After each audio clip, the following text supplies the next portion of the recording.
Chicken পকোড়ার গন্ধ বেরোচ্ছে না? বৌদি মনে হয় চিকেন পকোড়া বানাচ্ছে, কিন্তু কি করে খাবো? কালই তো মাকে দিয়ে বৌদিকে বকা খাওয়ালাম।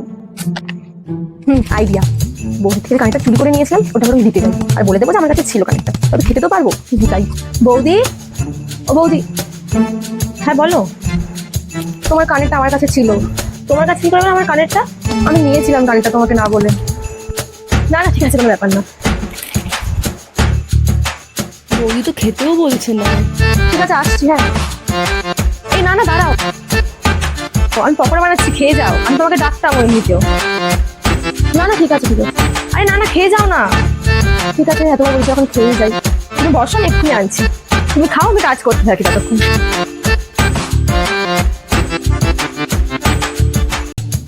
উফ, পেটটা ভরে গেল, এবার পালা এখান থেকে। ওদের জন্য কিছু বুঝবো না, উঠুটে ননদ একটা। এই আর তোমরা কি দেখছো? সাবস্ক্রাইব করে দাও চ্যানেলটা।